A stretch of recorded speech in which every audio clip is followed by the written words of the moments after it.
From Washington, this is VOA News.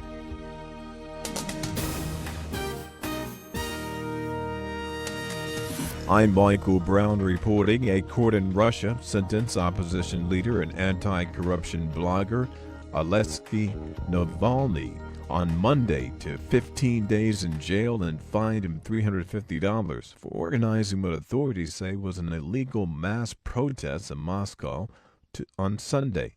Navalny rejected official claims that the demonstration was illegal. Navalny responded to the charges this way, saying, "People demand political representation, and I strive to be the political representative for these people, and that is why I have the right to run for office." A Kremlin spokesman on Monday called the protesters provocateurs looking to incite violence and accused organizers of exploiting children, claiming many were paid to attend but citing no evidence. A spokesman for the chairman of the U.S. House Intelligence Committee, Devin Nunes, said Monday that he met a source on White House grounds before making his disclosure last week that President Trump was caught up in incidental surveillance. Previously, Nunes would not say where he met his source and has still not revealed the identity. Sean Spicer is White House spokesperson. I'm not going to get into who he met with or why he met with them. I think that's something that he has been very, very clear, and I'll let him answer it. This is he is the one who has discussed what he is reviewing, and so I will leave it up to him and not try to get in the middle of that. When asked if the meeting creates a perception problem between Nunes and the White House, Spicer said Nunes was doing his job to investigate allegations of surveillance and was being upfront with reporters about his activities. For more news, tune in to voanews.com. This is VOA News.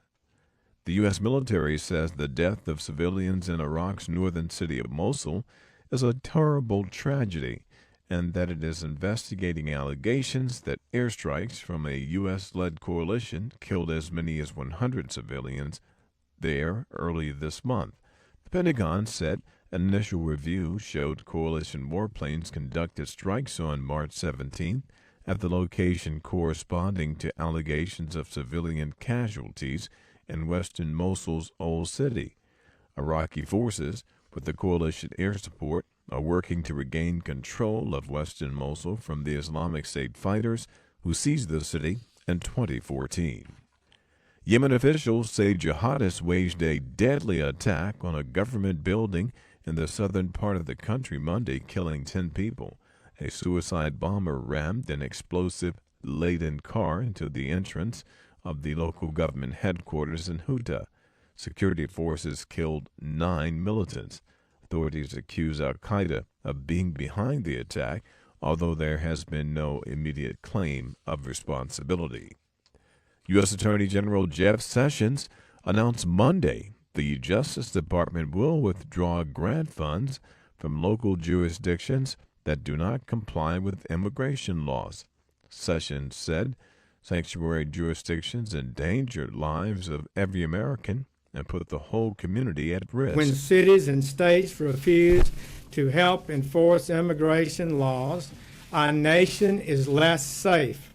Failure to deport aliens who are convicted of criminal offenses puts whole communities at risk, especially immigrant communities in the very sanctuary jurisdictions that seek to protect the perpetrators. The U.S. requires that federal, state, and local government entities cooperate with immigration officials regarding an individual's citizenship and immigration status.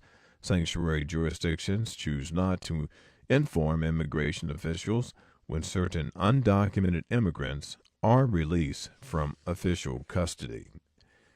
Israel's Prime Minister Benjamin Netanyahu reiterated the importance of Israeli and American cooperation in the battle against militant Islam in the Middle East. Monday, saying the two countries must stand together to ensure light triumphs over darkness and hope triumphs over despair. Netanyahu also emphasized the importance of preventing Iran from ever developing nuclear weapons.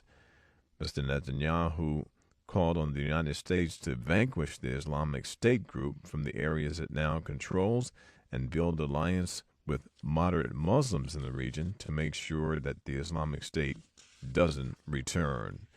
And Japanese officials say 8 high school students are feared dead after being engulfed in an avalanche at a ski resort in eastern Japan. 3 other students were injured. At least 1 teacher is missing. From here in Washington, I'm Michael Brown reporting. That's the latest world news from VOA.